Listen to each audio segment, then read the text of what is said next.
Reese's Peanut Butter Cups are the greatest, but let me play devil's advocate here. Let's see. So, no, that's a good thing. That's definitely not a problem. Reese's, you did it. You stumped this charming devil. Lightning Lee Murray wanted to be world champion in the UFC.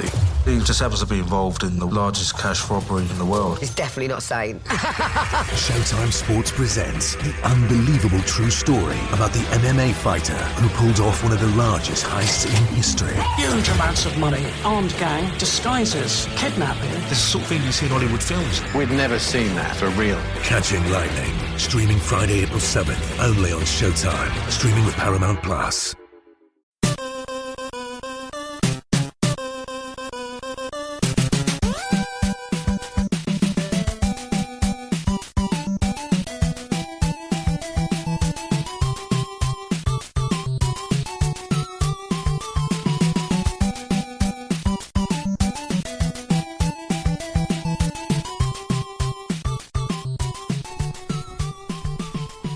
Welcome to the family here on Purple Mafia. I'm your host, Paladino Joey, or Joey Awajan. Purple Mafia is available on thesportstuff.com, iTunes, Stitcher, and also on Double Twist for Android phones and such. Stitcher's on both. Apple is, of course, iTunes. You all know that already. Well, ladies and gentlemen, it happened. The Minnesota Vikings are NFC North Division champions in 2015. It happened. Now, are you happy or are you scared at the same time because of the matchup coming up? Yeah, we'll talk about the playoffs. It's going to be a nice playoff palooza coming into section, segment, whatever you want to call it, number 2. Of course, fan interaction is segment number 3. Lots of comments on there. It's going to be fun. We got a phone call from Brent. Maybe another one's going to pop up between now and then. Not sure. But segment number 1 is what it is. It is a review of the NFC North Championship game for 2015 in 2016. I hope all of you had a wonderful New Year's and everything. I'm not a huge fan of New Year's, but of course New Year's Day I think is better because it's more chill, where New Year's Eve is hustle, bustle, all that crap. Not a fan of hustle and bustle unless it's on a basketball court or football field or whatever. You get the idea. Yeah, let's get to the game itself. Minnesota wins 20-13. The score doesn't reflect what a back and forth, messy, out-of-control game this ended up being. The first quarter was kind of similar to the New York Giants one last week, but actually it was higher scoring for the most part. Oh, boy. It was a lot of punting and such, incomplete passes, pass rush, sacks, this and that, kind of on both sides. Vikings and Packers wind up with a 3-3 tie at the end of the quarter. The Vikings seemingly had to work a hell of a lot harder for their 39-yard field goal from Blair Walsh than Mason Crosby had to for his 28-yarder, because the Packers seemed like they were slicing through the Vikings defense on that drive late in the first quarter, but luckily they just could not get the job done. The Vikings pass rush took over and was able to stop the Packers finally. I was getting really frustrated, really concerned at several points in this game. I thought the Vikings are going to lose this game time and time again, because it seemed like the Packers always have that mental edge on this team. It's a permanent mental edge, and what sucks is the fact is the other team that always seems to have a mental edge on the Vikings is the team we're playing next week. But right now, they seem to have a mental edge on everybody. Segment number two. I'll quit teasing to it. This game was an absolute mess, though, in so many ways. Just an absolute mess. Just so lucky Aaron Rodgers was not on his A game. He certainly wasn't, and he hasn't been most of the year. And lucky the Packers did not come and really show up the Vikings like they did in TCF Bank Stadium earlier in the season. Luckily, the Packers kind of stayed what they were for the most part. With a couple of fortunate plays here and there featuring the Vikings. But then again, the Vikings almost handed it back to the Packers on multiple occasions throughout this game. But after a second quarter, that was just a lot of back and forth, pass rush, and incomplete passes, and a couple of first downs, and then that's it, that type of thing, or 3-and-outs and such. 6-3 lead for the Vikings on a drive they just could not finish. So frustrating. Just could not get through. Incomplete passes, and could not get to just could not get the first down there. And ultimately a 6-3 lead at the end of the half. And all of us kind of like, I don't know. I mean, I'm glad we're ahead and everything. I mean, that's a sign that our defense is playing fantastic, and they absolutely were. But also the fact the Packers still out of sync, because you got to think one of the main reasons why Aaron Rodgers is having one of his worst seasons as a pro. In fact, probably his worst is, well, they don't have Jordy Nelson, and that doesn't help. But at the same time, other guys got to step up, just like the Vikings had to step up in situations with Linval Joseph being out and others along the way, Harrison Smith being out. You know, you get the routine there. First half, certainly not an indicator what a wild and crazy fest the second half was going to be. Both quarters were pretty much dominated by both teams in a way. Luckily, the Vikings were able to complete a sustained drive for the most part after the Packers had a very weak start to this first half, or second half after the kickoff. The Vikings were able to complete a very, very solid drive, some complete passes, and Adrian Peterson getting some nice rushes. Barely got in by a nose, literally, as he was pushing in and got pushed backwards. Luckily, he just barely crossed the line. Thank God for that. Over the plane, as they say. 13-3 Vikings. Things feel so good. The Vikings finally have a decent lead, a double-digit lead in this game. And then the Vikings get another stop. And then after I just couldn't believe what I was seeing, what Teddy Bridgewater did. I just was stunned. Like, what the hell is he doing? Vikings have a 10-point lead. We're finally comfortable and everything. We have the ball back again. Now we have a chance to really take control of this one. And then Teddy Bridgewater looks like he's trying to shoot a floater. I don't know, like he's playing basketball or something. He's just trying to shoot a floater. It was like a third and whatever it was. It was a third down. No reason to do that. Just throw the ball away. Or pardon me, it wasn't a third down. It was only second down. Looking to throw the ball away. Just throw the ball away. Why is he just tossing it in the air? I have no idea what he was doing, and I don't think anybody does. Bridgewater wasn't sharp pretty much this whole game, by the way. And every statistic will indicate that, of course. Certain statistics that you just look at and you can't believe just how inefficient these two teams were the entire game. But a terrible play by Teddy Bridgewater. Again, I don't know if he was shooting a floater. He thought he was on a basketball court or something. Like he just got in front of the free throw line. Now he's going to do a little teardrop shot. I don't know. Interception, Packers ball. But then the Packers fumbled it right back. Couldn't believe it. Strip sack on Aaron Rodgers. Munnerlyn recovers it and takes it the distance, 55 yards. It's 20-3. I was literally thinking, the Vikings are going to lose for sure now. Or maybe not going to lose, but it's going to put this game, the Packers are going to tie this up or get within 3 really quickly here. At least get within 3, but the chances of them tying and even taking the lead very strong because that's a momentum-changing type of mistake. Just a scary-ass type of play. This game reeked of New Orleans Saints 2009 in so many ways. But then again, like I said, Aaron Rodgers just fumbled, and Captain Munnerlyn taking it the distance. Couldn't believe it, 20-3, and it's like, okay, I guess we are going to win. All is right with the purple. Yeah, we're going to be okay. All is right with the Purple Mafia here in Minnesota. Then the Packers have a very strong drive after that, and that didn't surprise anybody. They finally started completing some passes. It was classic Packers versus Vikings. Aaron Rodgers throws it 20 yards down the field. Of course, it was caught and a first down, and of course, another catch and a first down, and it's 3rd and 4. Oh, and of course, Lacey runs for 5. Yep, first down, Green Bay, 20-10. Ultimately, Rodgers to Rodgers. That's a very infamous combination now after the Detroit and such, and multiple plays against the Vikings in this game down the stretch. Big first down completions and such. But then it's like 20-10. Like, okay, well, we'll be okay. We're still up by 10. But, unfortunately, there's a lot of time remaining. That's what's scary. And then Cordell Patterson, here we go. Oh, my God, he's going to run in the distance, isn't he? It's going to be 27-10, and we got this, baby. No, we don't got it, because the son of a... Do I have to... I don't know. The guy, I don't know what he's doing. I really don't know. He just had the ball hanging out there. And, of course, Mason Crosby. I almost called him Sidney Crosby. Got hockey on the mind here when I see that name.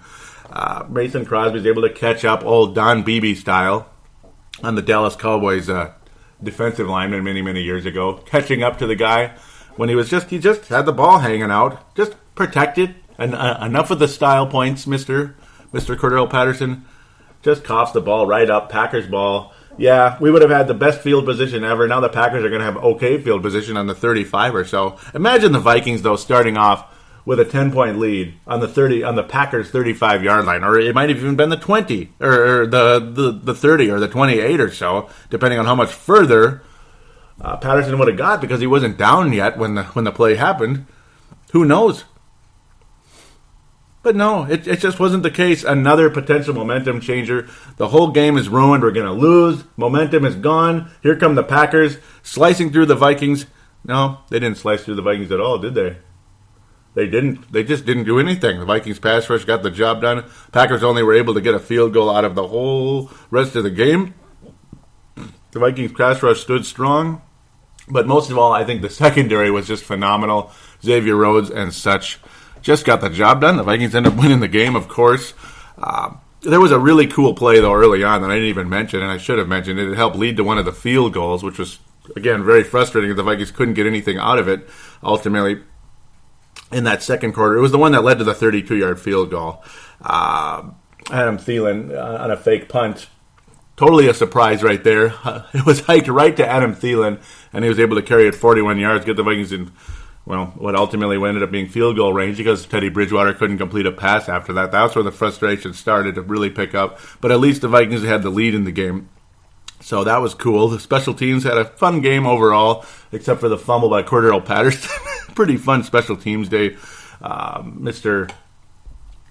Blair Walsh making the 2 field goals he attempted. Didn't have to click anything from too long out, 39 and 32, like I mentioned. Crosby, of course, made the 2 field goals he attempted because he never misses against the Vikings.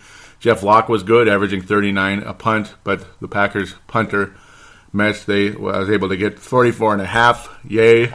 Not that anybody really cares, but just saying it was slightly better, so it kept the Vikings in check a little bit. Of course, Aaron Rodgers was targeting Andrew Sendejo the whole day because he's the most beatable of the Vikings secondary. You got Newman and Munnerlyn and Harrison Smith and, of course, Xavier Rhodes all playing so well, doing an unbelievably great job for the Vikings in the secondary. So, of course, Aaron Rodgers is going to target Andrew Sendejo the whole time, who wound up with 14 tackles in the game. That's pretty crazy. And that's why. It's not because Sendejo was amazing. It's because he had to make the tackle because the ball was thrown his direction. We all know what that is. When you have a guy who's got like way more tackles than everybody else, that's because, because he was targeted. Now, when you have a defensive tackle like Sharif Floyd with 7 tackles in the game, you know he was absolutely fantastic. And his pass rush was huge. The whole freaking game did a great job forcing Aaron Rodgers to hurry. Everson Griffin was unbelievable with 2 sacks in the game. Again, also forcing Aaron Rodgers to hurry the entire game, throw incomplete passes, this and that. It was a beautiful thing. And, of course, throw the ball away, like we always like to say. Even Harrison Smith and Tom Johnson shared a sack. Anthony Barr was freaking awesome as well. I mean, at least 2 of them, Harrison Smith and Anthony Barr, looked absolutely great in their return. Of course, Linval Joseph was still out, which is really frustrating. You hope he can come back for the postseason against the Seattle Seahawks, but that's yet to be determined at this point. A fun game for the Vikings overall, but not pretty. It was very scary. You thought the Vikings were going to lose this game the whole time. A lot of us did. When it was 20-3, though, we thought everything was okay. And then it was 20-10, of course. No surprise that the Packers came back after that. But what was surprising was how great the Vikings secondary and their pass rush was the rest of the game. Saved the game right there. Defense wins championships, and it won the division championship here. Because the Vikings offense was not good enough to beat the Packers. It was the Vikings defense that was good enough in this one. Made Aaron Rodgers and the others look terrible in the game. Look terrible. Led to Packer fans talking about he's not a $20 million quarterback. And certainly led the Packer fans to continue to rant and rave about, to rant about Jones as well, that he's not Cobb, that he's not a $10 million receiver. No, I never really thought he was either. He's good, but not for $10 million. Certainly not up to par in this one. He did get 6 catches, but only 37 yards. Couldn't really get anywhere after the catch. Luckily, the Vikings were able to stop the Packers on numerous occasions. James Jones was good, but he was targeted 13 times, though, of course, a lot of those plays were throwaways, of course. That's why there's so many. That's what Aaron Rodgers does when he's in trouble. Richard Rodgers is quite a pain in the butt, though, to defend. And, of course, we all saw what happened with Detroit. That's kind of old news. But certain statistics, though, you just look at them and you throw up. Of course, the Vikings were 1 for 1 on 4th down, and that was the Adam Thielen direct hike to him on the long snap. The Packers completed 3 of 6 on 4th down, which is kind of funny considering, it was extremely frustrating. 4th and inches, and of course the Packers would complete it, stuff like that. It was time and time again, including a 4th down on the final drive of the game, which ultimately wound up being nothing anyway. Thank God for that.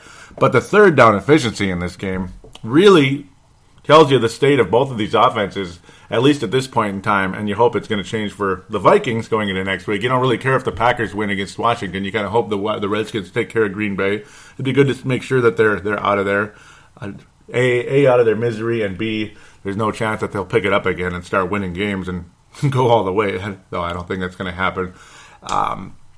Vikings were only 2 of 11 on third down efficiency. Packers, 2 of 15.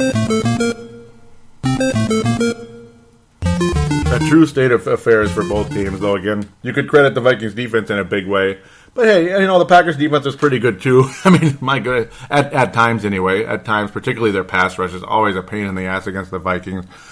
Clay Matthews with just a dominating sack on Teddy Bridgewater. Could have broke the guy's neck though. Kind of frustrating the way he literally jumped on him. Clinton Dix and Julius Peppers also adding sacks in the game. No surprise seeing Julius Peppers. Seems like he's always in there when he plays against the Vikings. LaTroy Guyan was okay as well, but I think the Vikings offense just wasn't that good the whole game, without a doubt. Bridgewater was not sharp at all the entire game, and of course I don't know if it was a jump ball or a teardrop shot or what he was thinking about on the play, but 99 yards overall for the game for Teddy Bridgewater. Not good enough. Nope. No, not good enough. Not going to happen. Not going to happen. There you go. So let's try to jump into the Fran Tarkenton Awards, because segment number 2 is going to be bigger. I mean, this game was significant. We won the NFC North and everything. It was fun. It was emotional and a very happy moment that we finally got through the curse of Green Bay. We overcame the curse of late night football. Now we've done it twice. We've beaten the curse of late night football twice, 2 weeks in a row now, and on the road, in this case, in Green Bay. It doesn't get much sweeter than that. It's a significant game and everything. But segment number 2 is a playoff preview, ladies and gentlemen. So, yeah, that's why I better keep this fairly short. As exciting and happy as it is, it's time to talk about the postseason throughout the NFL, and, of course, most importantly, Minnesota versus Seattle. My 2 most hated teams on the planet, back-to-back weeks. Can we do it? Can we do it back-to-back weeks? You beat Green Bay and beat Seattle. It wouldn't get much sweeter than that. But then again, there is one thing that would be much sweeter. One thing. The odds of getting there are not going to be easy. But if you overcome Seattle, you can overcome anything. That's the hope. And that's kind of an appetizer for segment number 2 right there, isn't it? Fran Tarkenton Award in this game. Who the heck do I give it to? Mike Zimmer? Yeah. No, basically. Adrian Peterson was solid in the game. I can't really give it to anybody on offense, and we all know where the Christian Ponder Memorial is going. We all kind of have a pretty good idea. I'm going to give the Fran Tarkenton Award in this one to, God, what do I do? Do I give it to, Captain Munnerlyn? It was just absolutely fantastic in the game. And, of course, there's so many guys I could say this about. Harrison Smith. Terrence Newman was really, really good the whole game. Sharif Lloyd was so awesome. Munnerlyn's overall defense the entire season, he's due for a Fran Tarkenton Award, isn't he? He's been so solid all year after a disappointing introduction to Minnesota last year out of the Carolina Panthers 15-1 organization, those sons of guns. They weren't 15-1 at the time, but they were solid. Came to Minnesota. Was not good last year, but was playing a bit out of position. Now he's back in his proper position, and look what a good player he truly is. And, of course, the pass deflection and the fumble recovery running for a touchdown. It was the greatest thing ever. It changed the game. It absolutely changed the game. So Captain Munnerlyn is the Fran Tarkenton Award winner. And shall we begin? Shall we begin the Christian Ponder Memorial? Cordell Patterson, what the hell's wrong with you? It's not only the fact that the fumble happened, and it could have changed the whole game and the whole season and all that good stuff. Though we may have came back into Green Bay and beat them, that's the thing that's almost the thing you almost might have wanted to lose the game. But nah, you don't want to lose the game. You want to win a division championship for the first time in 5-6 years. So it's nice. 6 years. Ultimately, finally dethrone these SOBs once and for all. They've been so cocky. They've been such bullies for years, and it's nice to see them finally lose to us and on their home field and get swept at home against their entire division for the first time since 1968. Very cool. But now that I'm stretching this way too far already, Cordell Patterson, that smile on your face, the laughing, the chuckling, after you almost effed up the entire freaking game, and you almost messed up everything for the Vikings there. it would have changed the whole momentum, and it sure looked like it was going to, the way the Packers were moving that ball after that play. It's a miracle the Vikings defense got it together after that, and thank God they did. But for that smile, that happiness and everything, that led me and many a Viking fan to say, just cut the SOB. I don't ever want to see him in a Viking uniform again, ever again, because he does not give a rat's ass. You see pictures of him with 19 expensive necklaces on. What's the point? What is he? What is this guy? I don't understand. It's just all he cares about is fashion, and that's great. And then he's all just happy and smiling. He looked a little bit down about it for about 3 seconds, but then he's smiling and laughing on the sidelines with I don't even know who, and I don't even care. Enough with the smiling and laughing. All right, well, we can talk about hopefully smiling and laughing after we beat Seattle next week. I hope that is the case. We'll talk about that right after this.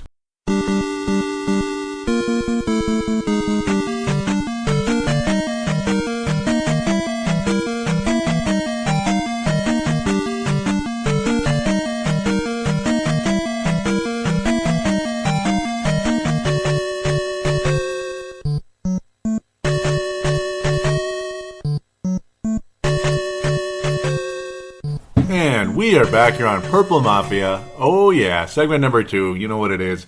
NFL Roundup. No more NFC North necessarily. Well, we could... yeah, Detroit, Chicago, whatever. I could talk about that right away. Might as well. Detroit and Chicago wrap things up. They end up finishing in third and fourth place. Detroit ends up beating Chicago 24-10. Just a very frustrating finish for the Bears, who at one point were still in the mix. They were still very much in the mix. They end up finishing 6-10. Detroit, amazingly, with how terribly they started the season, they were 1-6. They end up finishing the season 7-9. What a strong finish! Detroit might have been a pretty dangerous team if they continued to rise up and such. It's going to be very interesting to see how they kind of take the momentum into next season, but we'll see. Maybe they tried to save Jim Caldwell's job. I don't know, but I do think John Fox and the Chicago Bears will get things more together in the next year or two. That's just my humble opinion. He's a pretty good coach, so obviously that Bears team was just totally decimated. All over the place. San Francisco beats St. Louis again. That's funny. So, of course, the 49ers coach, his last game, they finished 5-11, a mixed-up season all over the place. He's gone. Of course, Chip Kelly's been fired before the game started.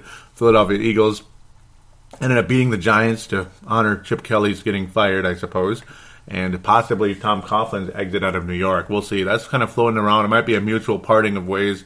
4 missed playoffs for the first time since about 1980 for the New York Giants. It's been a long time. 4 seasons in a row. So because at that point it was 3 years in a row where the Giants had a losing record. They end up missing the playoffs, unfortunately for them. 6-10 on the year. I'm shocked that they finished 6-10. Though, of course, they looked like they were pretty much 6-10 as well. The Colts missed the playoffs for the first time since 2002. Chuck Pagano, is he gone? I would get rid of him. I don't think anybody likes him. I think he sucks. Imagine if they had Bruce Arians instead, but I don't know. I like the Cardinals more than the Colts anyway, so nana boo-boo to the Colts, I suppose.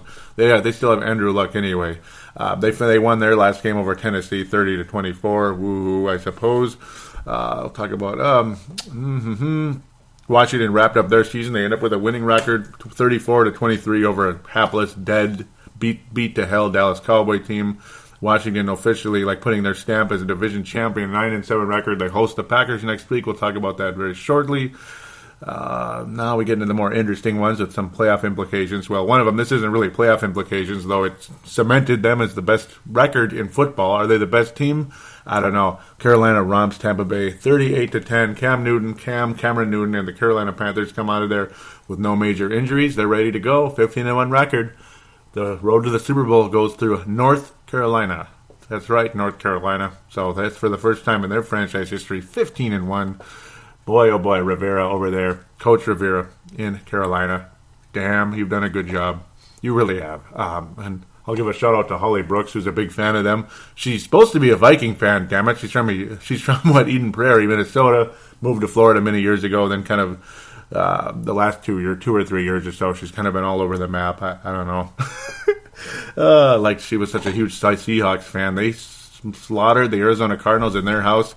I suppose the Cardinals are just trying to stay healthy because we saw what happened last year. When Carson Palmer got hurt, it was over. They were just ruined, especially when the backup got hurt. There was nothing Arizona could do against a a 7-9 Carolina team that was hosting them. They were 11-5 on the year because the record was already good when Palmer got hurt, and they won a couple more games with the backup.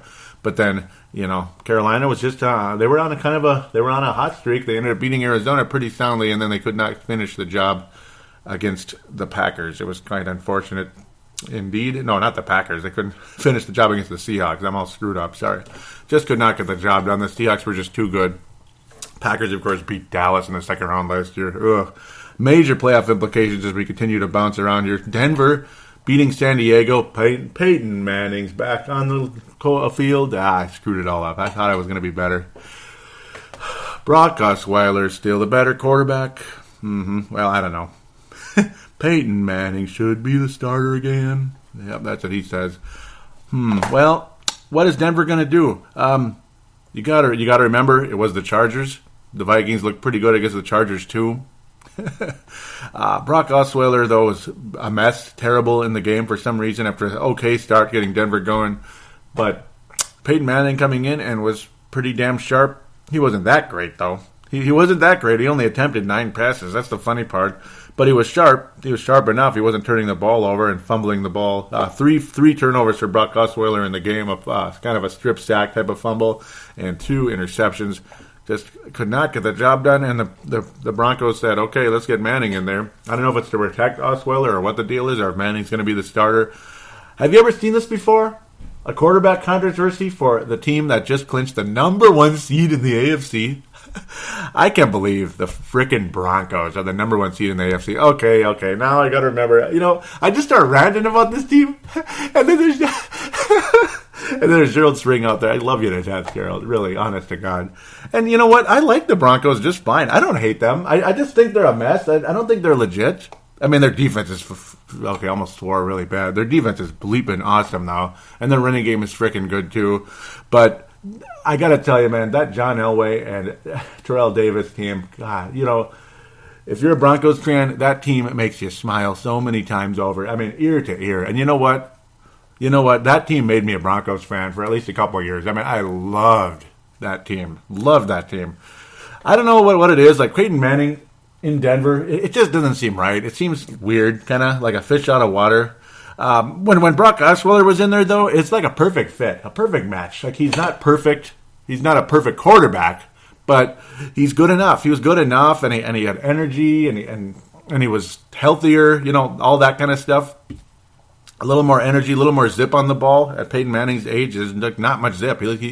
He's a perfect quarterback throwing skeets out there for skeet shoot, basically. Just and then you just shoot that skeet or the duck, the clay pigeon, whatever. That's about what Peyton Manning is at this stage. So if Denver's going to go on a playoff run, Osweiler better get his ass in gear in a quick hurry because I don't know. I mean, I don't think the Broncos are going to win a Super Bowl with Peyton Manning as a quarterback right now. And you know how crazy that sounds?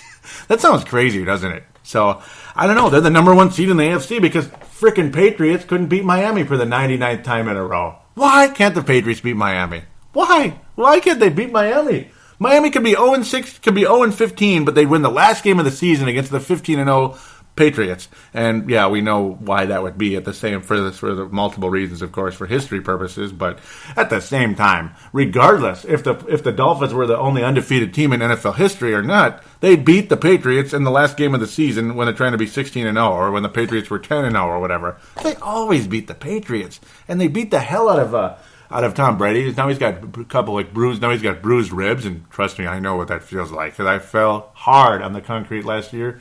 Bruised ribs, severely bruised wrist, and I went back to work like nothing. I'm the Brett Favre of my place. You know what I mean? I didn't miss a day. I didn't miss a second. That hurt like frickin' hell, and I couldn't sleep for a month. But, yeah. Regardless, Peyton Manning will be out there, or Tom Brady will be out there. Number 2 seed in the AFC as I'm kind of literally segueing into the postseason. And no, I don't hate the Broncos. I mean, their defense is awesome, and Kubiak has done an awesome job in Denver. Gary Kubiak. He's done an awesome job. I don't know. If Peyton Manning's a starting quarterback, they're making a mistake, I think. But at the same time, Osweiler better be better than that. I mean, the Chargers at 4-12 finishing the season made him look like horse bleep, and that was kind of embarrassing. I don't know, man. They look like crap. Seriously. Or he looked like crap. What am I talking about? So that's the end of that. New England just not sharp. Luckily, they got out of the game without major injuries, and they're the number 2 seed in the AFC. At least they kept the first round bye, and we all know what's going to happen with the other one, but we'll get back to that in a second. I mean, it's plain as day. Give me a break. I feel bad for them, but yeah, we'll talk about that in a minute. Another team I feel bad for, the New York Jets. Come on. It can't be the stupid Rex Ryan. Gosh. Rex Ryan leaves New York. They immediately are way better. He goes to Buffalo, a team that looked like Super Bowl aspirations. Dead serious. They look like they were going to be a first-round bye type of talent, and they finished 8-8. Oh, but they beat the Jets. Neener, pumpkin eater. Whatever. Get out of here. I don't know why I'm saying pumpkin eater, but whatever. We're happy for you, Rex Ryan. Really, we're happy for you. And now the Jets missed the playoffs. I bet the Jets fans want to... I can't even imagine how they feel about that guy right now. And how awful that team was the last couple of years with Rex Ryan in control. Then you bring in Todd Bowles, and they look like one of the better teams out there. And now they don't even make the playoffs because they look like the Vikings against the Packers a couple of weeks ago, just not quite as lopsided. They look like poop in that game, and they end up losing 22-17. I'm pissed off because I don't like the Pittsburgh Steelers that much. I really don't, even though Ben Roethlisberger has had some unbelievable seasons the last couple of years, just unbelievable numbers, but I'm still not a fan. I'd much rather see the Jets in the playoffs, even though I'm a little bit worried about them against the Patriots. Just a touch. Just a touch. There's that kind of team that tends to beat the Patriots. They're kind of like a better Miami, kind of, just kind of. Well, the Jets are out. The Steelers are in. And they're going to Cincinnati. Yeah, we'll get back to that in a minute, too. Still kind of wrapping up the final games here. That means something. Oakland, Kansas City. The Chiefs finished 11-5. They're on a hot streak. Congratulations to them. Yeah, we'll talk about that in a second. Again, Pittsburgh wrapped things up. They made the playoffs. They did what they had to. Kind of a crappy situation for the Jets. They had to go to Buffalo. All that swirling wind and that awesome fan base and those. And by the way, the Jets. I'm glad I didn't forget to say it. Jets and Buffalo Bills. Some of the coolest uniforms ever. I mean, that's so cool looking, man. Watching that game yesterday, Cleveland and Pittsburgh. I like the Browns uniforms, and I'd love to see that franchise get out of the doldrums they've been in. I mean, they're in the NFL catacombs, man, and I feel bad for them. Steelers, no problem. They're in the playoffs. Thank you very much, Cleveland, I guess, unfortunately. New Orleans, Atlanta, whatever. 20-17, New Orleans wins the game. Woohoo, the battle of the Deep South, I guess. That's just kind of a little rivalry between two teams that cannot stand each other, just like Minnesota, Green Bay, that type of thing. But it had a meaning to it. The Minnesota Green Bay one, anyway. Houston wrapped up their division championship. They're in the playoffs, 4th seed in the AFC, 30-6. They're the Washington Redskins of the AFC. Congratulations to them. They had to play Jacksonville just to wrap things up, just like Washington had to play Dallas just to wrap things up. Like I said, Seattle over Arizona. Well, get back to that in a second. What was the other one? Cincinnati over Baltimore, 24-16. Good for them. Woohoo. So there you go. Cincinnati ended up finishing the season extremely strong, and good for them and all that. But unfortunately, it's not going to be easy now, as they will be playing against the Pittsburgh Steelers in the first round. So let's start off in the AFC, of course. Denver, 12-4, top record in the AFC. New England, 12-4, second seed in the AFC. Both first-round byes. I already talked about that.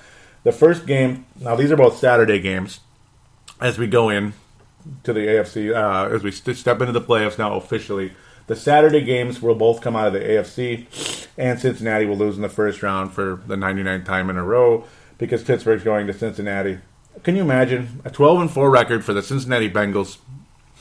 That's kind of why I almost hoped Denver would lose that game, because, I don't know, maybe they could still beat Pittsburgh as the third seed, but Cincinnati is not going to beat Pittsburgh. I'm sorry. 12-4 season, all this promise, but it's kind of like Dennis Green all over again in Cincinnati. Like you got the good record and everything, but they never do anything and they get to the playoffs.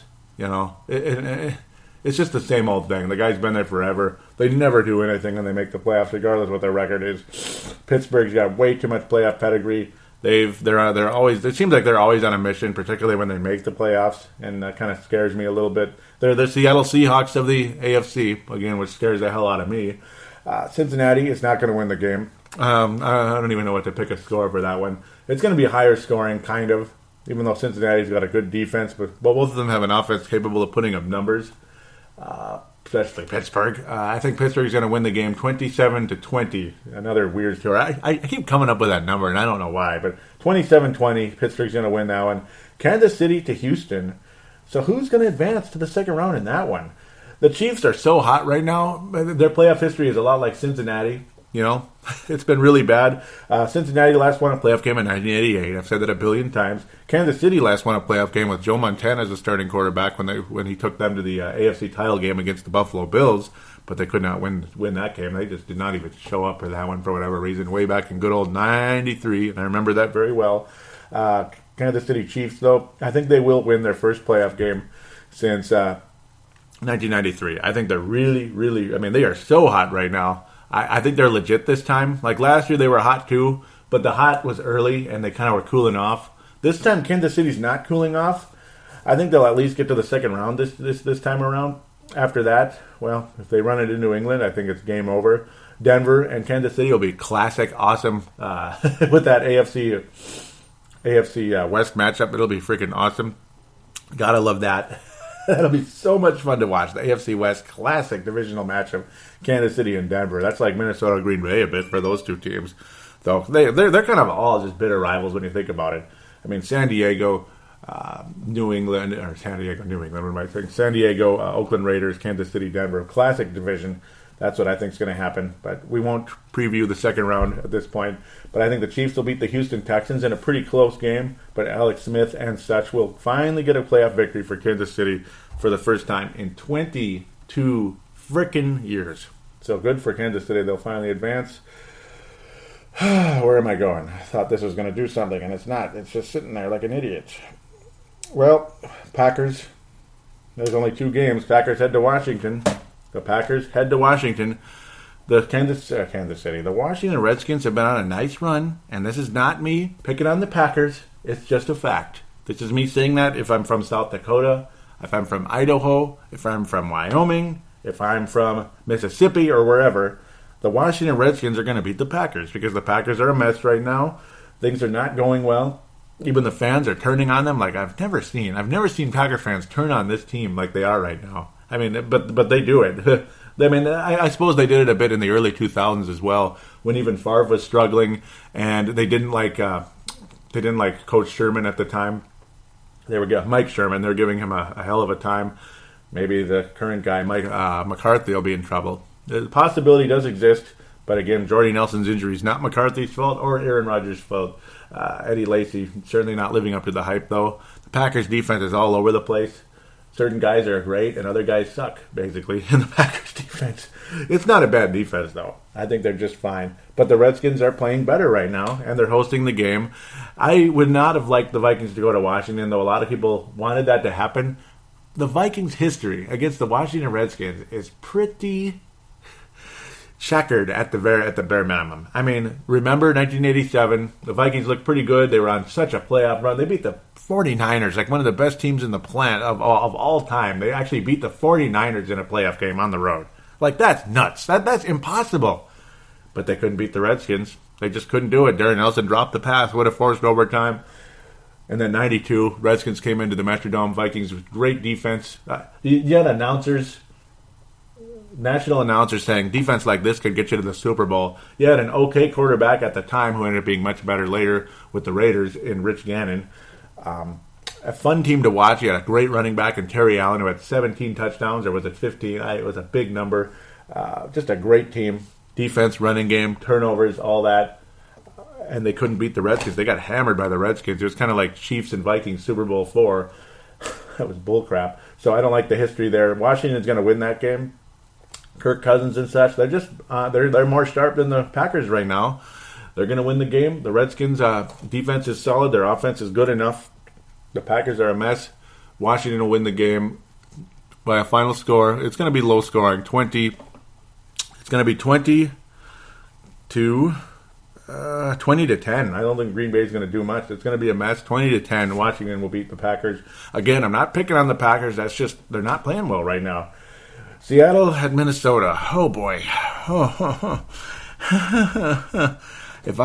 I hate that team so much. I hate them so much. The Vikings have been on a positive run, but Bridgewater did not look good against the Packers at all. At all. Did not look good against the Packers at all. He needs to be a lot better if the Vikings are going to win the game. He needs to be a lot better. The Vikings need to get to Russell Wilson if they have any hope of winning the game. You could not have it happen again where you just had Russell Wilson running for a first down every single time his feet started moving. I mean, it was just the most frustrating thing you ever saw. And right now, if I'm from another city, I'd probably pick Seattle. But the fact that the Vikings were able to overcome the Packers, despite the way Green Bay, how they sucked all year, well, not all year, but they were sucking real bad. Then they came into Minnesota, looked like world beaters and all that. They looked like the 2010 Packers and all that on their hot playoff run, conveniently. And then Seattle, though, has been on one of those kind of missions ever since they were 6-6. They were 6-6 when they came into the TCF Bank Stadium. Now look at them. Or were they 5-6? I mean, they were really struggling. The Vikings, no, they were below 6-6. They were really struggling at the time, but then they got hot. They had one good game, and they came into the TCF Bank Stadium, and they did what they did. And the Vikings could not tackle the guy. I mean, the tackling needs to be 10 times better if the Vikings hope to beat the Seahawks. I mean, Linval Joseph needs to be healthy and ready to go. One other good factor, though, that could help. It doesn't mean that much, but maybe it means more than some of you might want to believe. Last time around, Seattle came into TCF Bank Stadium. It was about 40 and foggy. Now that spells Seattle to me in this time of year, right? But it's supposed to be pretty damn cold this weekend. See, it's kind of semi-warm right now, like upper 20s right now, right? But then we're going to get snow around Friday-ish, and then there's that classic massive dip in temperature after the snow. That tends to happen a lot. It's a cold front warming into a warm, moist front that forms the snowstorm. That's usually what causes it. And Seattle coming into the bitter cold in the old school Minnesota tundra. The old Minnesota tundra that used to exist in the 70s where Vikings would beat everybody. They'd always beat the LA Rams and then get to the Super Bowl back in those days. I'm not old enough, but a lot of listeners are, which is really cool, and I love that. Can the Vikings regain that old Met Stadium magic? The old frozen Met Stadium. Can they beat the Seattle Seahawks with that? Can it help beat them? Can it slow them down enough that the Viking defenders can get to Russell Wilson? That maybe passes will be dropped that are normally completed. Can the Vikings get the job done this time around? We can only hope and pray. A prediction of this game is almost impossible to do. The national pundits are all picking Seattle. The odds makers in Las Vegas have the Seahawks winning. I've seen odds of 3 points, and I've seen 7. Everybody's picking Seattle, and I really hate what they did to Arizona. They ended a 9-game win streak for the Arizona Cardinals. It was a terrible game for Arizona. I loved what Seattle was able to do against the Cardinals earlier in the season. Or against the Seahawks earlier in the season. It was freaking awesome to see. I hate Seattle probably more than Green Bay right now. It's Green Bay. I don't hate them as much when I know we can beat them. It feels good. It's fun. But Seattle, I don't know if we can beat them. And it's not just jealousy or any of that, but it's kind of fear as well. But the thing I hate the most, though, about the Seattle team is their cockiness. They're They're just way over the top with their cockiness. They have a good running game, of course, too. Christine Michael is in there against Arizona, and not Marshawn Lynch, Mr. I'm here so I won't get fined. So, and the good news is he's still out at this point in time with the abdominal issue. So, well, there it is. He had surgery back in late November and still will not be able to play at this point in time. He wasn't able to play for Arizona. Odds are he won't be able to play for the Vikings. I would be very surprised, or against the Vikings. I would be very surprised if he was in there. So we'll be looking at Michael again. Yeah, and Christine Michael has done a good job for I'm getting crazy here, the Seattle Seahawks. At least in that one game, he had a nice, strong showing. So that's the good news in that sense.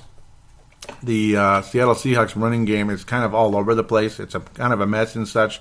But the guy I fear more than anybody is Russell Wilson on the ground. I mean, he's about as dangerous as it gets, particularly on third downs. When his feet start moving, those purple gloves or white gloves with purple wrists or whatever need to be on the son of a gun. They need to be done. He needs to be wrap up his ankles, wrap up his whatever, bring him down, take him down as soon as possible for a loss or no gain or whatever. That's the only hope here. I mean, the Vikings' odds of winning the game, they really truly rest on the pass rush and the ability to take down Russell Wilson. That's the key of keys in this game. Russell Wilson. Don't allow him to be, just don't allow him to roam. And that's a tall order. It's easier said than done. But the Vikings did a great job of that on Aaron Rodgers this last week, where the last time around, the Vikings did a terrible job bringing Aaron Rodgers down. So if you can bring in the same pass rush that the Vikings brought to Green Bay, if you can bring a similar pass rush to Seattle, maybe get 4 sacks on Russell Wilson, we have a chance to win the game. In good faith, and I am risking an undefeated record like I had last year. I had an undefeated record last season, picking teams week by week by week throughout the playoffs, all the way up to the Super Bowl, and I picked the Patriots over the Seahawks.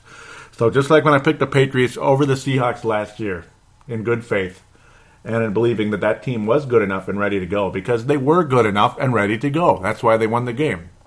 By this much, but hey, you get the idea. I think the Vikings are good enough and ready to go for the most part. The greatest fear is both of the two quarterbacks here, man. It's all about Bridgewater versus Russell Wilson. Now, it's not basketball where they're matching up against each other, literally, but you get the idea. Can Teddy Bridgewater survive against that pass rush this time? Can the Vikings offensive line do a better job against the Seattle pass rush?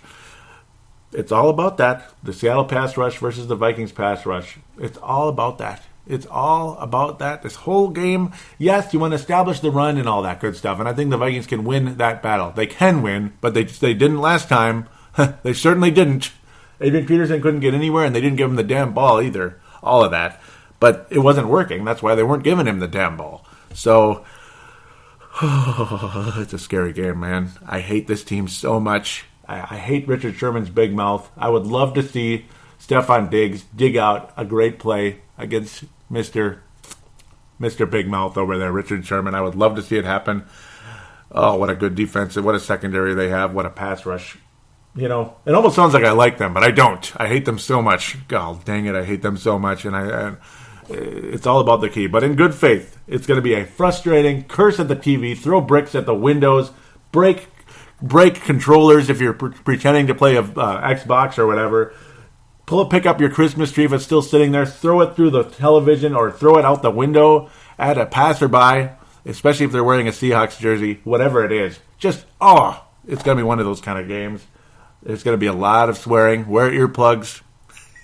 Seriously, wear some earplugs. Yeah, all of that. Try to stay away from alcohol if best possible so you don't kill somebody or yourself, because it's going to be that kind of game. But the Vikings will win the game by a narrow margin in that cold weather. I think they're going to stand strong. They're going to have one heck of a showing. I think Mike Zimmer in his first playoff game is going to be 1-0. I don't think Mike Zimmer's going to lose his first playoff game. I think we're going to see something established here in Minnesota for the first time in a very, very long time. You're going to see a little bit of Bud Grant in Mr.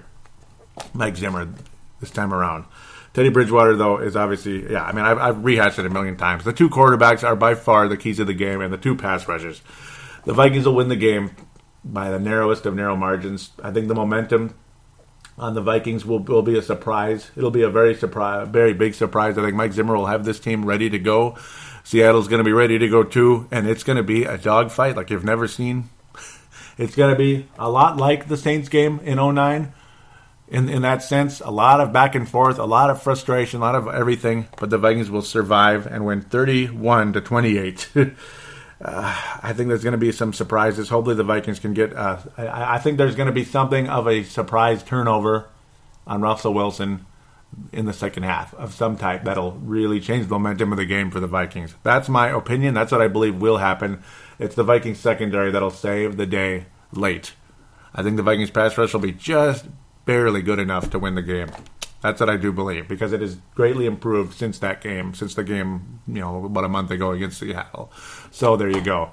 Vikings win 31-28 in a dogfight of legends. So let's get to fan interaction. This show is going to drag a little longer than I would have hoped. But what do you expect? Segment number 2 was a monster, because you got all these playoff games to talk about. Next week it'll dwindle down. It'll be cut in half. So there you go. We'll be back after this.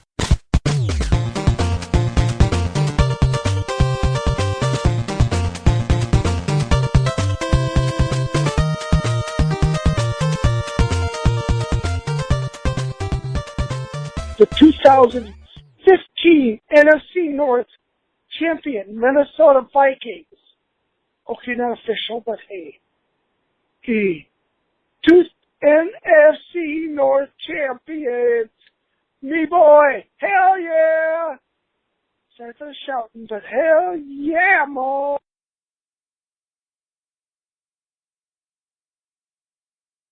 At the end, but ooh, we got a tough one next week with the Seahawks. We'll see what happens.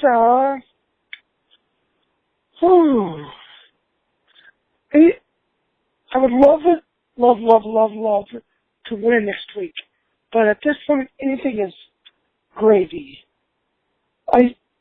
But it definitely want to see what's up with Thielen and Ellison's injuries. But I had faith in Zimmer, Spielman, and the boys. But dang, they sure put it some scaring me there at the end. I thought Rodgers would pull a horseshoe out of his hindquarters, like he did in the Lions that week. God, I'm sorry I said that. Lord, forgive me for even referencing Rodgers in a horseshoe, pulling a horseshoe out of his hindquarters, like he did in the... Okay, there I go again. I'll shut up. Skull Vikings, playoffs, baby! Playoffs, baby! I love the sound of that. Skull Vikings, I'm out. And I thank you so much, always, Brent, for the call-in. Very, very, very, very appreciated. There you go. I mean, that's the voice of a fan of a team that just won the NFC North Division for the first time in 6 years. I mean, there you go. I mean, it's not like Detroit, where it's been since God knows when, or Chicago, it's been a little while, or other teams in the NFL that haven't won a division championship in a trillion years or won a playoff game in X amount of time. So luckily we're not one of those. But hey, it's been a while, and Green Bay giving us a hard time every freaking year. It's so nice to be able to go to do it in their house. And you heard the exuberance out of Brent, and also the hesitation coming into the Seattle game. And I don't blame a soul for being a bit hesitant coming into this one. That's why I have the Vikings, that's why I said in good faith, winning 31-28. That's in good faith, believing that the Vikings will truly show up ready to go. And if they do, I think they absolutely can win the game, especially in the bitter cold situation. I think that will make a difference. I think it will help. It'll help enough, just barely enough. And I think that Mike Zimmer in his first playoff game and everything, I think you're going to see something special out of this team, out of Mike Zimmer. I mean, this is not going to be a joke, and I really don't think it will be. I pray to God the Vikings do come out and show up and all that. Thank you so much for that momentum, Brent, bringing me into segment number 3. This will go a bit over an hour, maybe 1 hour and 15 minutes or so. That's my guess, but obviously you're listening and you know what it is. We continue off from the last show. Gerald String saying, Happy New Year, Joey. Can't wait for Sunday night. Zimmer wants a banner to hang in the new stadium. That would be so awesome.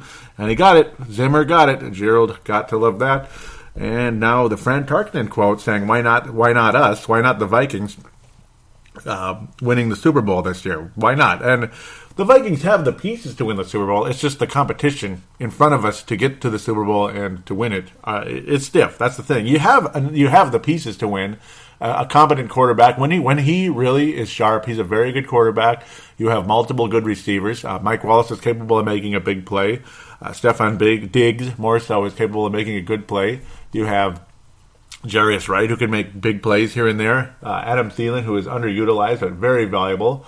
Cordero Patterson is capable of returning a kick, but he being serious is another problem. Adam Thielen, I think, could be a replacement for him if the Vikings end up cutting Mr.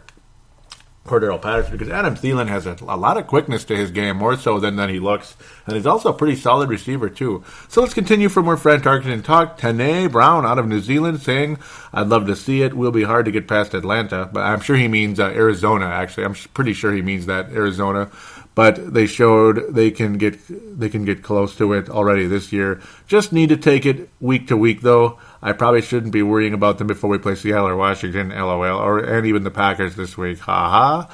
Mark Carlson saying, fantastic statement. Why not us? Mark out of Iowa, of course. Dave Hickey out of Iowa saying, I would like to see it. I still believe we are 1 to 2 years away from a championship team that will be competing for the playoff Super Bowl yearly. But the Giants from New Year's, from a few years ago, gives everybody hope. that makes the dance that you could win it all. You just need to make the dance. With that being said, Skol Vikings.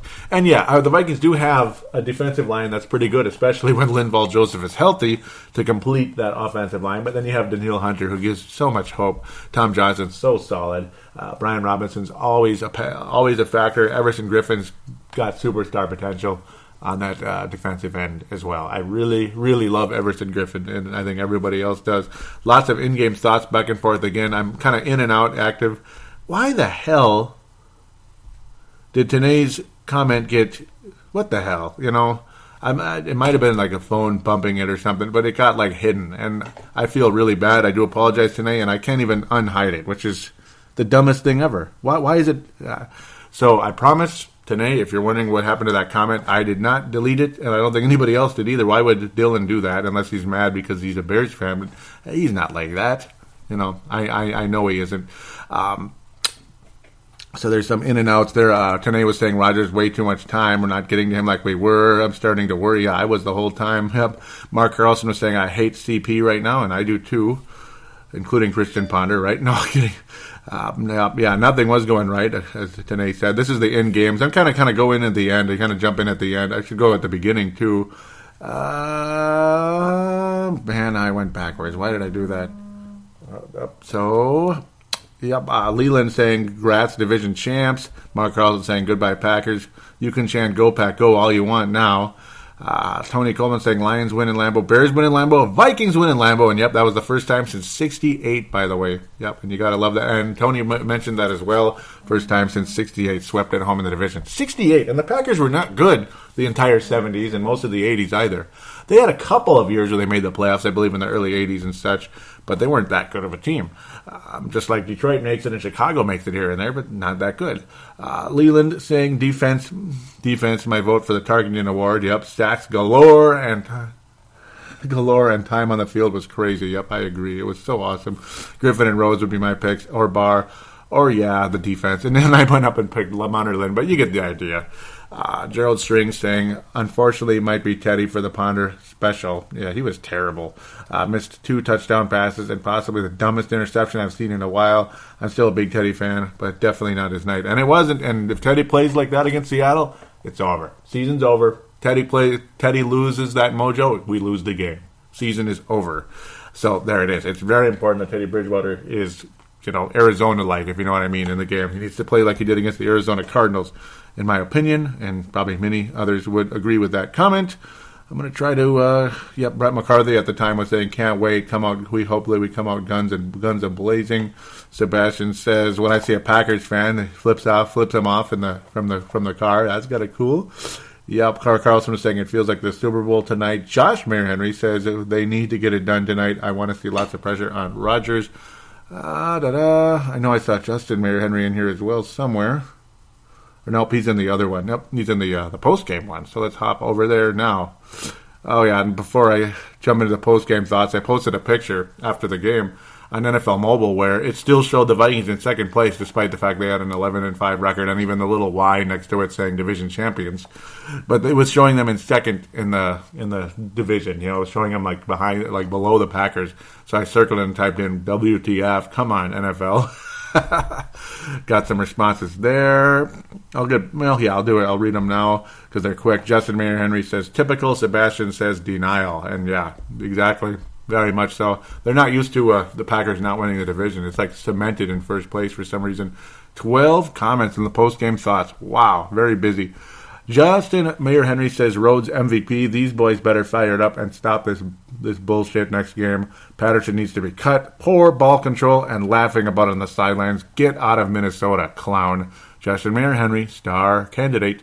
Jeff Froyland says, feels so good. Cedric Paulding out of Mississippi says, damn, it feels good. NFC North champs and AP gets the rushing title. Yeah, he did. We have to step it up next week. Playoffs and a Viking helmet.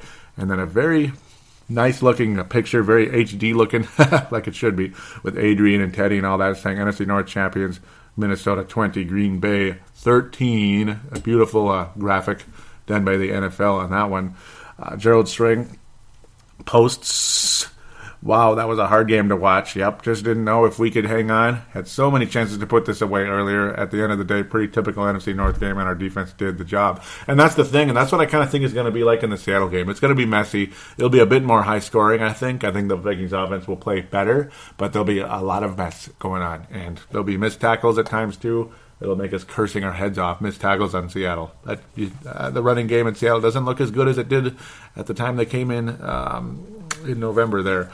Sebastian Ball says we did it and posted the same picture you now see on the cover for the Purple Mafia page. Now, this is the Purple Mafia Facebook page. I hope I actually said that. To get there, type in in the Facebook search bar Purple Mafia Show, Minnesota Vikings Show, and it'll pop up. If there's two choices, one that's group and one's a page, click on the one that's a page or company, and then click the big giant like button, and there you go, you're on board. Mark Carlson out of Iowa saying, no one did it alone. This is the team playing as a team, well-rounded and efficient. So proud. Gamble with a fake punt early. Hell yes. Skol. Mark from Iowa. And by the way, Sebastian's kind of all over. But yeah, he was a Sebastian of New Ulm. Now he's Sebastian of Mankato. So I guess that's appropriate. So he could be there for training camp. Just a stone throw away. You got it like that. Justin Henry out of Colorado says that fake punt made me so happy. Tanae Brown says, I have faith in Teddy to bounce back. Yep, if the crowd gets behind the team and the O-line can get some protection going, we have one heck of a game to watch next week.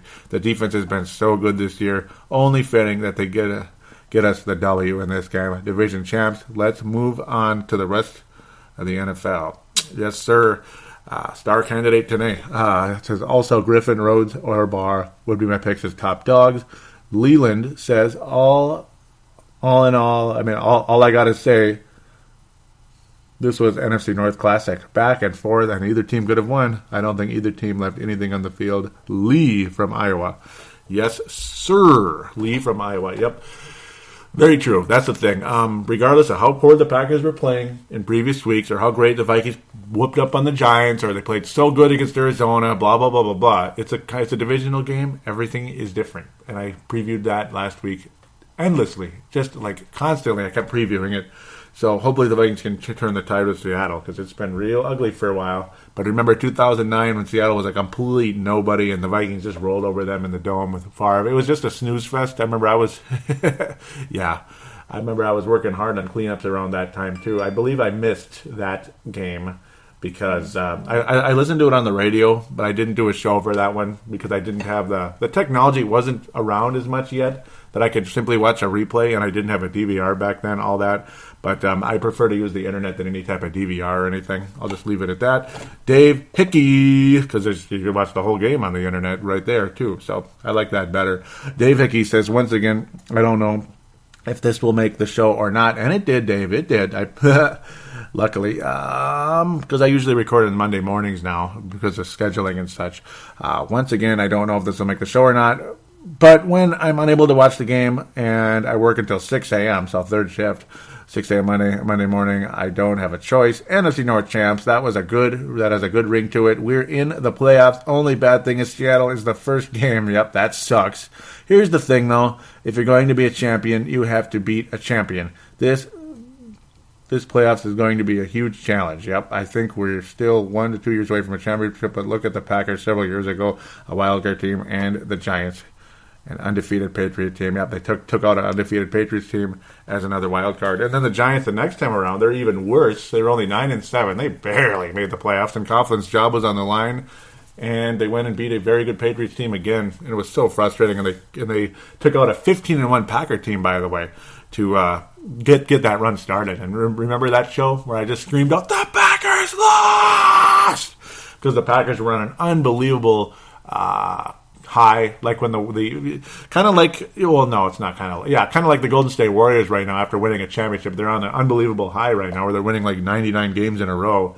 And that's what happened to the Packers. And even the Giants in 2008, after their 07 run, they finished 13-3, and then they lost in the first round to the Eagles. Go figure.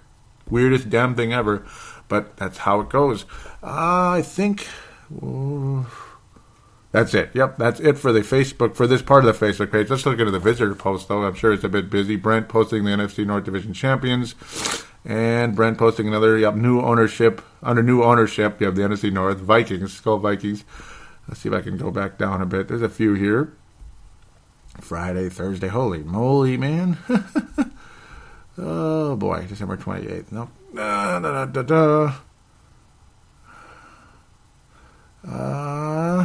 Okay, we will continue from... Brent saying apparently the Vikings are the first team to make the playoffs at a temporary home stadium ever, so that's kind of cool. Then Sebastian saying bye-bye, Chip Kelly, have fun in the NCAA, and that's pretty much where he belongs, and I don't know why I didn't click like. Brent Jacobson saying, in the land of green and gold, you know the story, the fans are always hammered, their lives are so boring, and when the team falls, lock down the single wide, can't take calls, got a mouthful of paint chips. Roll the highlights, and man, it was brutal. No use blaming anybody. Game was hideous. Pass around the Beano and floating and feeling bloated and stink. Kitchen came with the bathroom. Just use the left sink. Packer fan crying to herself, just trying to be calm. Drop the last hot dog in the dirt. Don't pretend like you're going to eat. You just brush the fleas up your collar, grab the mustard and some cheese. So save your day, buy some booze at the mart. Hang out at Shopko, racing in the shopping carts.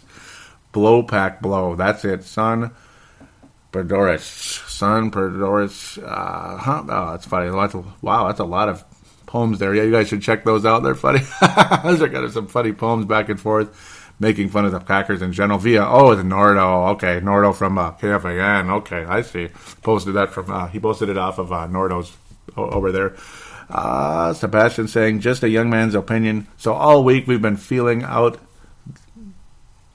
the fan base.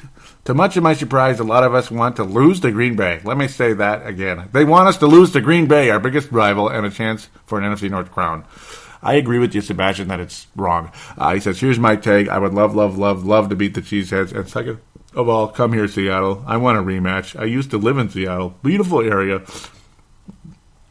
You're still a bunch of bandwagon fans. Yep, yeah, and they are. They are. I lived in their Super Bowl run. As a football fan, it's hard to watch a fan base get started that way. Yeah, it's bullcrap. Through that, I went from a respect for the Seattle Seahawks with Hasselbeck to a hatred for Pete Carroll and Richard Sherman. Yeah! Yes, I'm on board with you. In December, the Vikings faced off against Seattle, and I have never been crushed. I've been so crushed while at a game. I was devastated, to say the least.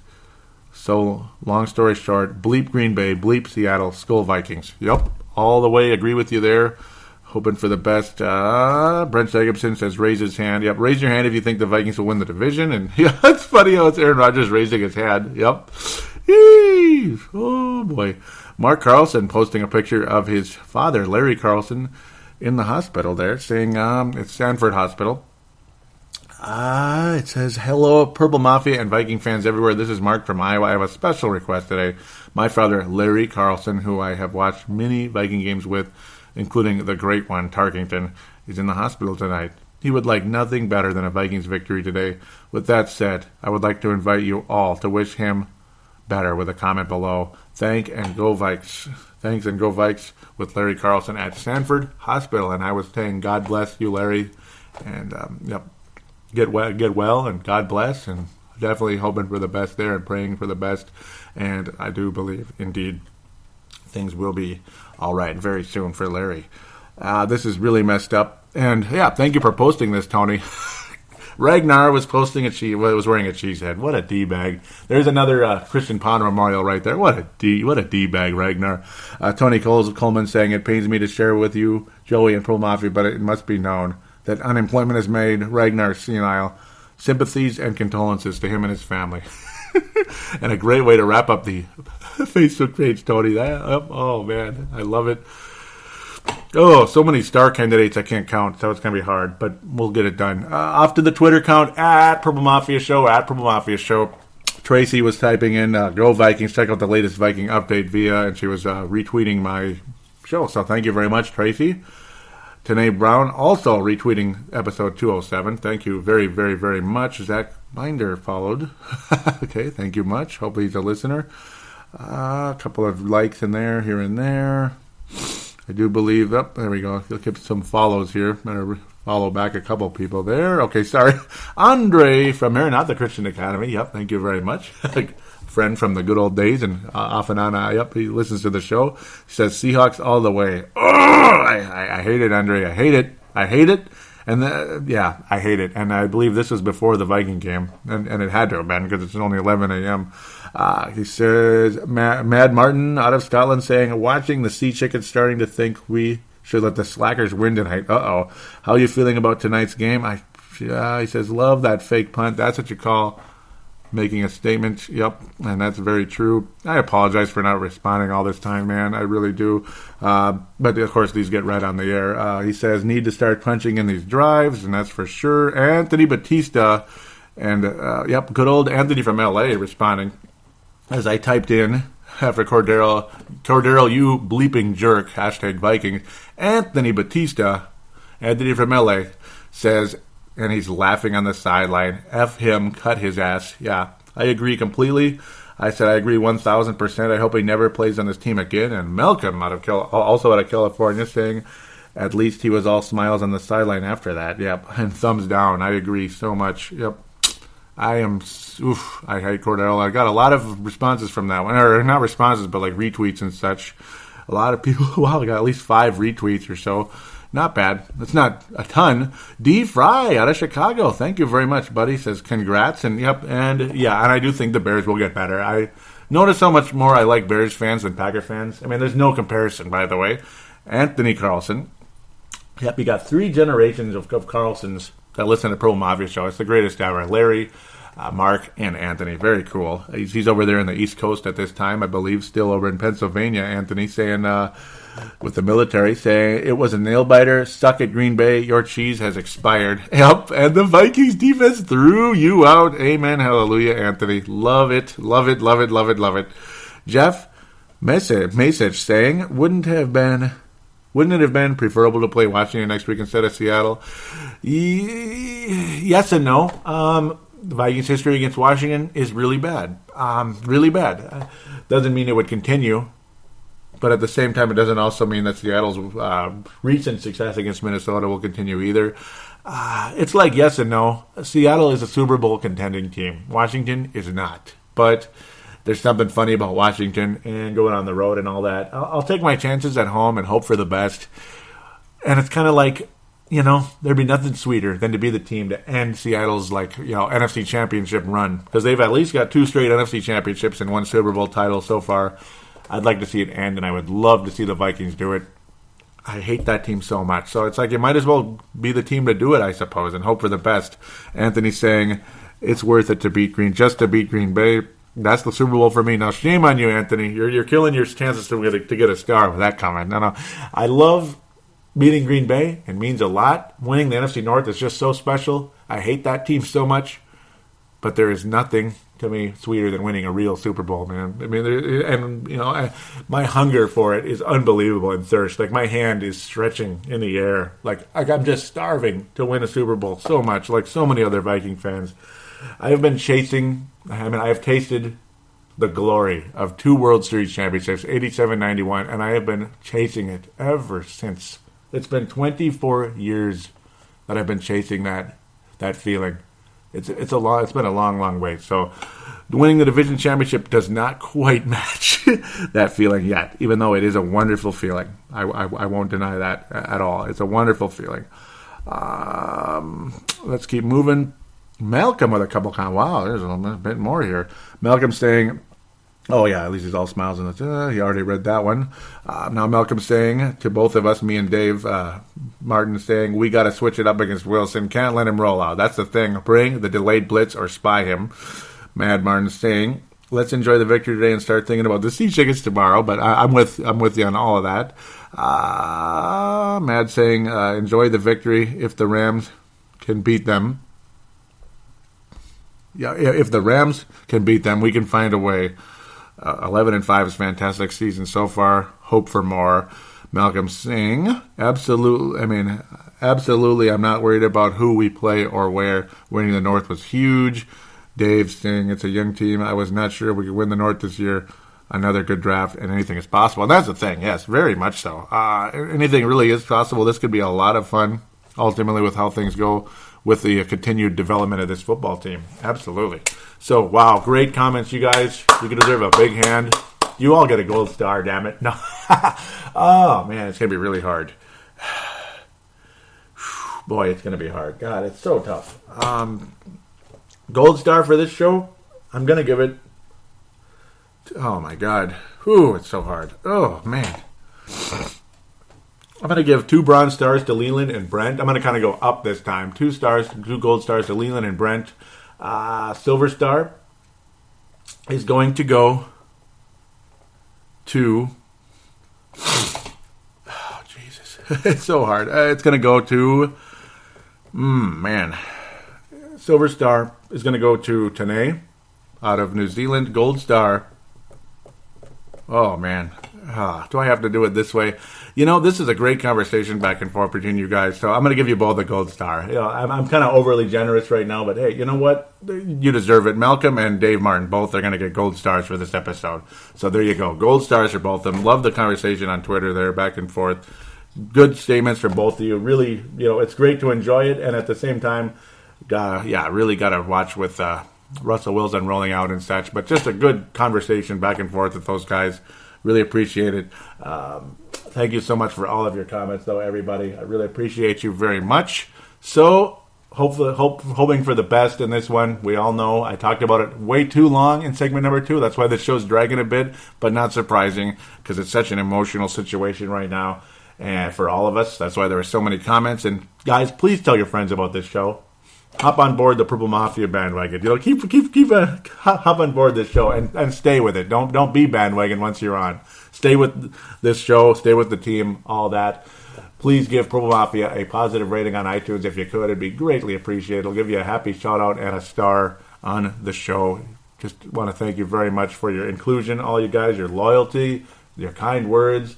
And the emotion and the inclusion you bring to the show is just unmatched. I want to thank you all so very much from the bottom of my heart. And it's great to be back on Purple Mafia into 2016. And, well, maybe all the way into the 2020s. We'll see how long this show continues. Hopefully as long as possible. As long as I'm allowed to do it, right? So thank you all so much, again, for your inclusion, your loyalty. And please do tell a friend or two about the show if you could. Thank you again. God bless, and please beat Seattle.